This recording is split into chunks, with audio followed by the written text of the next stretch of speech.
Blood pooled on the white tile. My nose throbbed, bent sideways, leaking down my throat like rusted syrup. He grinned, my brother, still breathing heavy from the swing that sent my skull into the refrigerator door. His knee had landed square, up, brutal, deliberate. Not the first time, but the worst so far.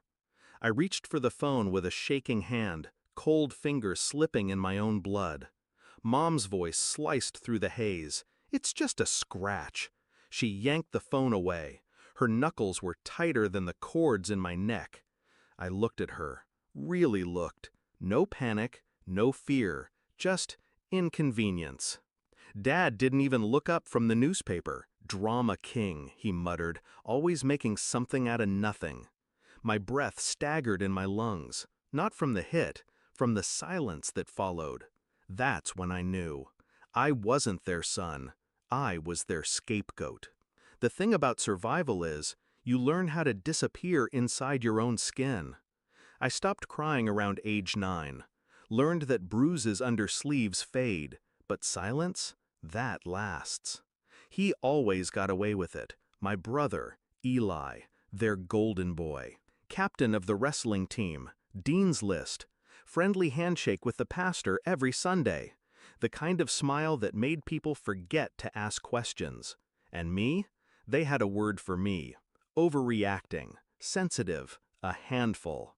But that night, something fractured that couldn't be taped shut. I stared in the mirror at my twisted face, the swollen bridge of my nose casting a shadow. One of my eyes nearly sealed shut, and I whispered to myself, "They want quiet? I'll give them silence so loud it'll bury them." Not rage, not revenge, just clarity. I didn't scream, I didn't call the cops. I started collecting. Phone records, school reports, credit card statements. I shadowed Eli's life like a ghost, unseen but ever present. I smiled at the breakfast table. I asked about his job at the university lab. I already knew the funding was fake. The grants he bragged about? Rejected months ago. I checked the university board's archives. He forged the emails, doctored the logos. The entire position was a fabrication. He'd hacked his way into a system that wasn't watching. My parents never verified. Why would they? He was Eli. They never noticed their golden son's glint was flaking off. I found the messages he sent to underage girls, screenshots, IP traces, even the burner apps he thought disappeared.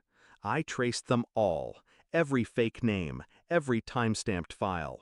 Then the real gem, his scholarship fraud, using my identity. That's when my hands began to shake, not from fear, from possibility. I left the evidence on the table, bound, categorized, unlabeled. They'd have to read it, digest it. Dad was the first to flip the pages. I watched his pupils shrink, his fingers trembled. "Where did you get this?" he whispered. Eli walked in halfway through, saw the papers, froze, then laughed.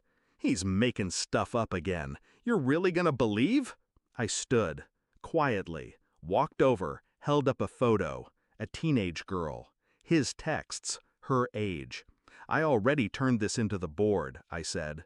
"Your fake job's gone. Your email's been deactivated. They'll press charges. Maybe not today, but soon." He stopped laughing. Mom's face drained of color. She looked at him, then me. Still, she tried. "This doesn't prove." I cut her off. "Check the envelope in your nightstand. I left copies there too." Her mouth fell open. I left them sitting at the altar of their favorite child's downfall.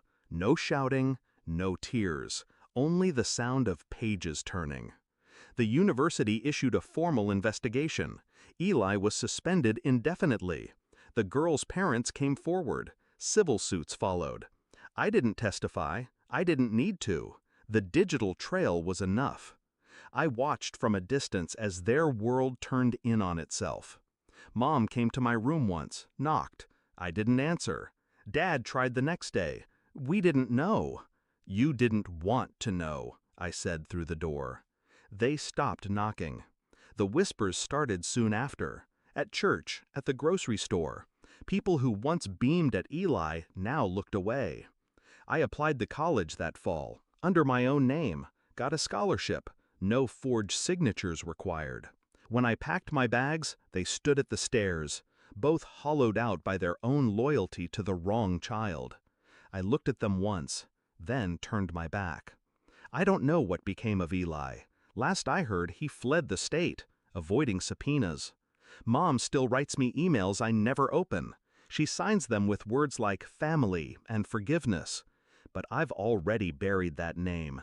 Buried it the moment blood ran down my lips, and they called it drama. Funny. They called me the liar, the weak one, the burden. But the truth? The truth wore his smile, and I was the one who watched it rot from the inside out. All I ever needed was for someone to look deeper. They didn't, so I made sure the whole world had to.